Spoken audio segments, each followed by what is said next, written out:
सुप्रभात. तर आज झालेला आहे पहिला पाऊस आणि एवढी दिवसाची गरमी होती. त्या गरमीपासून थोडासा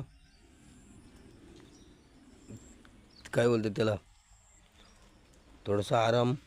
सूर्य उगवला इकडे आणि पाहू शकतो तुम्ही सर्व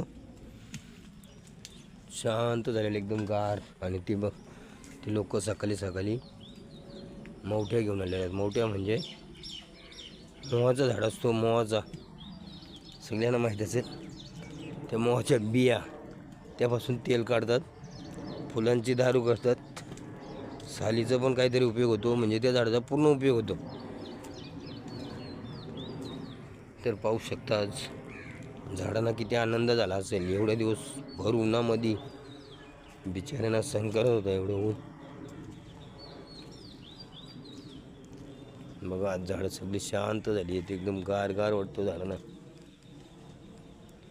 फुलं पाहू शकता, फुलं कशी टावकारून राहिलेत. पाण्याची वाट पाहत होते बिचारे, कशी टावकारलेत बघा.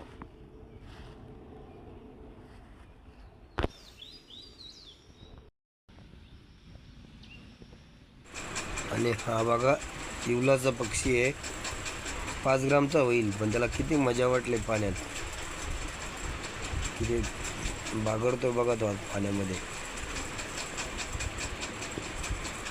आणि हे आपले कावले महाराज पण आज सुकावलेत.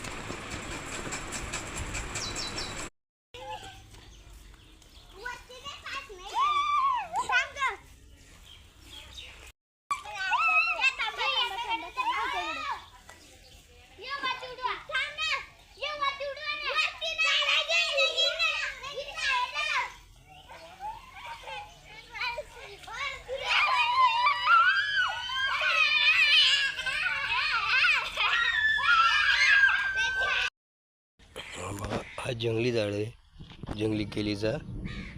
त्याची केली पोराही खाल्ल्यात उन्हाळ्यात, त्याला तोडून टाकले. तर आपण त्याला काढून त्याच्या जागी दुसरं झाड लावू. तर आता आपण पाहू शकता केलामध्ये किती पाणी असतंय, त्यातमध्ये भर उन्हात पण किती पाणी असतंय.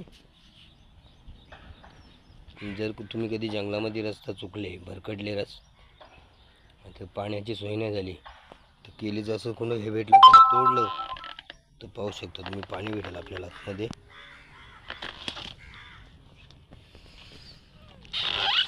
हे बघा पूर्ण हिरवागार आहे आणि हे बघा पाणी आतमध्ये.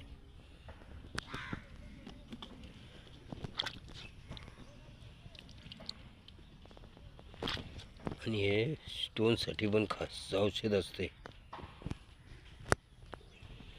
तर पूर्ण आपण आता तोडून तिथे आपण चाफ्याचं झाड लावायचे. मातीला एक वेगळा सुगंध आलेला आहे आज मस्तपैकी.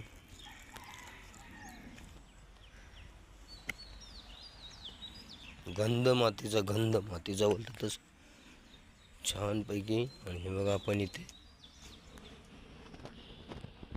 आपण वांग्याची रोपं लावली ती, आणि त्याला छानपैकी वांगी लागलेली आहेत बघा.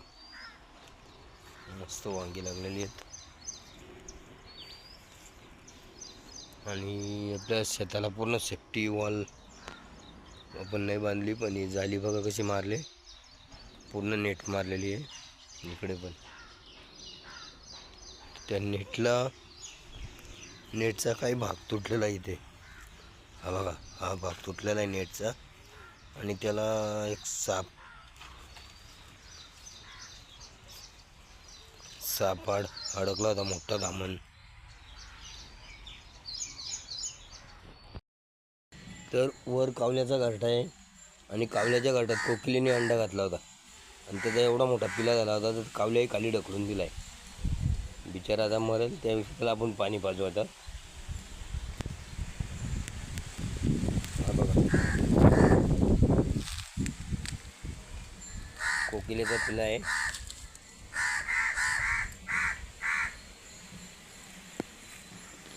आणि त्याला ढकललं खाली. जांभळं बघा किती लागलेत, भरपूर जांभळं लागलेली.